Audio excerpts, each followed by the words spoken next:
I bet when you saw The Force Awakens, you thought Rey went straight from Dakar to Ahch-To, didn't you? Well, her issue of Age of Resistance showed us some extra scenes surrounding her journey to find Luke Skywalker.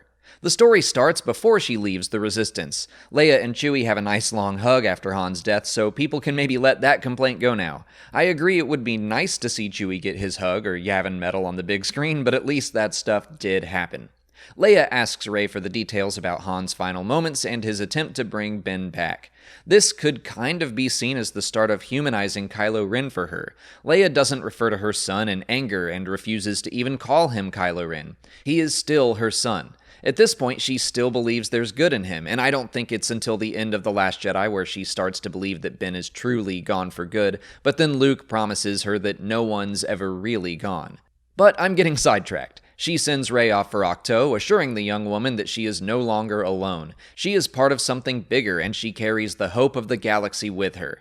I think Rey interprets that to mean the Skywalker lightsaber. It's a symbol of the hope of the galaxy, a promise that Luke will come back and restore balance. Even by the end of this story, I still think that's her belief, as she holds the weapon out to the Jedi Master, but she also has a learning experience along the way.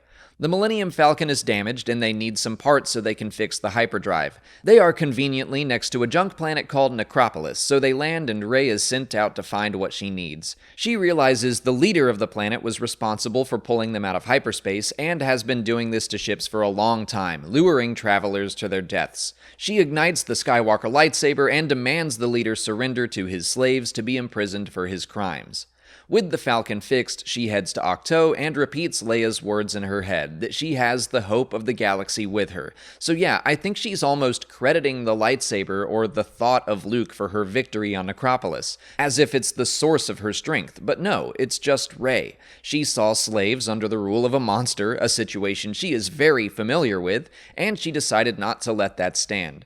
Earlier, as she's leaving the Resistance, Poe mentions Luke being their last hope, and Leia says that she believes there is another. That Rey is that other. Rey is the hope of the galaxy, even if she doesn't know it yet. This was a pretty good story. I really liked what it has to say about Rey at that point in time, getting to see the very beginnings of her learning that she can be the hero. Of course, she expected Luke to immediately carry that burden for her, but when he refused, Rey was ready to step up and do her best. I didn't think this issue was as revelatory as the Snoke issue was, but I still enjoyed it. And also, as a random side note, a Firespray 31 class ship appears on Necropolis. I don't think it's been confirmed yet that there were only 6 of them in canon material, but that was true in Legends, so if that's still the case, we've now seen 3 of them. The Slave one, the one on Takodana in Battlefront 2, and the wrecked one in Age of Resistance.